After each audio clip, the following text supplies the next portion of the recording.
വളരെ പ്രധാനപ്പെട്ട ഒരു വാർത്തയിലേക്കാണ് ഈ മണിക്കൂറിൽ പോകുന്നത്. ഹൈന്ദവ വിശ്വാസം ഹനിക്കുന്ന തരത്തിൽ കേരള ലോട്ടറിയിൽ ചിത്രം പ്രദർശിപ്പിച്ചതിനെതിരെ പരാതി നൽകി വിശ്വ ഹിന്ദു പരിഷത്ത്. ജനുവരി 2-ന് നറുക്കെടുക്കുന്ന സുവർണ കേരളം ലോട്ടറിയിലാണ് ശിവലിംഗത്തിലേക്ക് ആർത്തവരക്തം പതിക്കുന്ന ചിത്രം പ്രിന്റ് ചെയ്തിട്ടുള്ളത്. സംഭവത്തിൽ ലോട്ടറി ഡയറക്ടറെ അടക്കം പ്രതി ചേർത്താണ് VHP സംസ്ഥാന ജനറൽ സെക്രട്ടറി അഡ്വക്കേറ്റ് അനിൽ വിളയിൽ മാവേലിക്കര പോലീസിൽ പരാതി നൽകിയത്. വാർത്തയുടെ വിവരങ്ങളുമായി സുധീഷ് ഗോപാൽ ചേരുന്നുണ്ട്.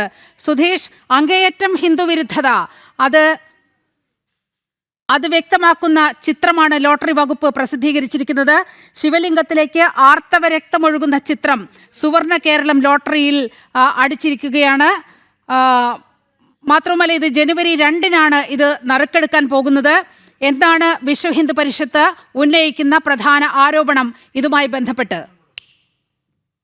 നീലിമ, ഈ പറഞ്ഞതുപോലെ തന്നെ ജനുവരി 2-ന് നറുക്കെടുക്കുന്ന കേരള ലോട്ടറിയുടെ സുവർണ കേരളം ലോട്ടറി അതിലാണ് ഈ ചിത്രം പതിച്ചിരിക്കുന്നത്. ഈ ചിത്രം പതിച്ചിരിക്കുന്നത് എന്ന് പറയുമ്പോൾ ശിവലിംഗത്തിലേക്ക് ആർത്തവ രക്തം പതിക്കുന്നു എന്ന തരത്തിലുള്ള ഒരു ചിത്രമാണ് പതിച്ചിട്ടുള്ളത്. ഇത് ഹൈന്ദവ വിശ്വാസങ്ങളെ നിന്ദിക്കുന്ന, അവഹേളിക്കുന്ന ഒരു ചിത്രമാണ് എന്നതാണ് വിശ്വ ഹിന്ദു പരിഷത്ത് ചൂണ്ടിക്കാട്ടുന്നത്. ഇതിൽ ലോട്ടറി ഡയറക്ടർ അടക്കമുള്ളവർക്കെതിരെ കേസെടുക്കണമെന്നാവശ്യപ്പെട്ടാണ് മാവേലിക്കര സ്റ്റേഷനിൽ പരാതി നൽകിയിട്ടുള്ളത്. ഈ ലോട്ടറി ഡിസൈൻ ചെയ്ത് ഈ ചിത്രം ആരാണോ പതിച്ചിരിക്കുന്നത് ആ ജീവനക്കാർക്കെതിരെ അടക്കം നടപടി വേണമെന്ന ആവശ്യമാണ് ഉന്നയിക്കുന്നത്. ഇതോടൊപ്പം തന്നെ ഒരു കാര്യം കൂടി വിശ്വ ഹിന്ദു പരിഷത്ത് ചൂണ്ടിക്കാട്ടുന്നു.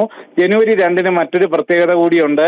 നേരത്തെ ശബരിമലയിൽ സ്ത്രീകളെ കയറ്റിക്കൊണ്ട് വിശ്വാസ ലംഘനം നടത്തിയ ദിവസമാണ് ജനുവരി 2.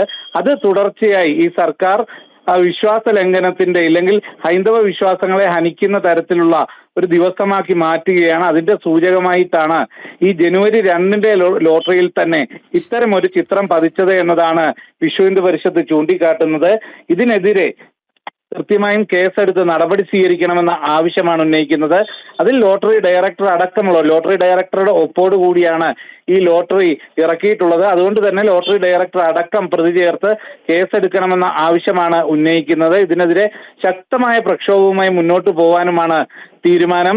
തുടർച്ചയായി ഹൈന്ദവ വിശ്വാസങ്ങളെ ഹനിക്കുന്ന തരത്തിൽ ഈ സർക്കാർ പെരുമാറുകയാണ്. ഇത് അനുവദിക്കാൻ സാധിക്കില്ല എന്നത് തന്നെയാണ് വിശ്വ ഹിന്ദു പരിഷത്തിന്റെ നിലപാടും. ഇതിൽ ജീവനക്കാർ ബോധപൂർവം ഇത്തരം ഒരു ചിത്രം ഇതിൽ പതിച്ചതിൽ ഗൂഢാലോചനയുണ്ട്. ആ ഗൂഢാലോചനയിൽ ആരൊക്കെയാണ് പങ്കെടുത്തത്, അതിലുപരി ഈ ചിത്രം ഡിസൈൻ ചെയ്തതാരാണ്, ഏത് ജീവനക്കാരാണ്, ആ ജീവനക്കാർക്കെതിരെ നടപടി വേണം.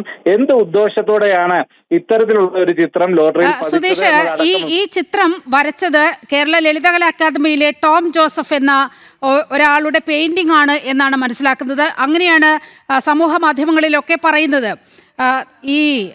ഈ ചിത്രം തന്നെ അങ്ങേയറ്റം ഹൈന്ദവ വിരുദ്ധമാണ്. ആ ചിത്രത്തിന്റെ സ്ക്രീൻഷോട്ട് നമുക്ക് ഉടനെ പ്രേക്ഷകർക്ക് മുന്നിലേക്ക് എത്തിക്കാൻ കഴിയും. അങ്ങേയറ്റം ഹിന്ദുവിരുദ്ധത മാത്രവുമല്ല, ശബരിമലയിൽ ആചാര ലംഘനത്തിന് ശ്രമിച്ച ആ ദിവസം തന്നെയാണ് ഈ ലോട്ടറിയുടെ സുവർണ കേരളം എന്ന് പറയുന്ന ഈ ലോട്ടറിയുടെ നറുക്കെടുപ്പ് നടത്തുന്നത് എന്നതുകൂടി ശ്രദ്ധേയമാണ്. അപ്പോൾ ഈ സർക്കാർ രണ്ടും കൽപ്പിച്ച് അങ്ങേയറ്റത്തെ ഹിന്ദുവിരുദ്ധത പുലർത്തുകയാണ്. നോക്കൂ, ശബരിമലയിൽ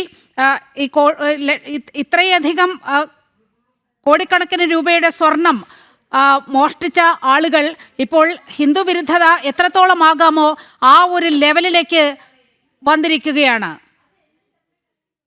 അങ്ങനെ തന്നെയാണ്. നമുക്കറിയാം, ഇത് ബോധപൂർവമുള്ള ഒരു ശ്രമമായി തന്നെ കാണേണ്ടിയിരിക്കുന്നു. കാരണം ഈ ജനുവരി 2-ന് പ്രസിദ്ധീകരിക്കുന്ന നറുക്കെടുക്കുന്ന ഇത്തരം ഒരു ലോട്ടറിയിൽ അതിന്റെ വിൽപ്പനയിൽ എത്രയോ ജനങ്ങളിൽ കേരള സർക്കാരിന്റെ തന്നെ ഏറ്റവും വലിയ വരുമാനമാണ് ഈ ലോട്ടറിയിൽ നിന്ന് ലഭിക്കുന്നത്.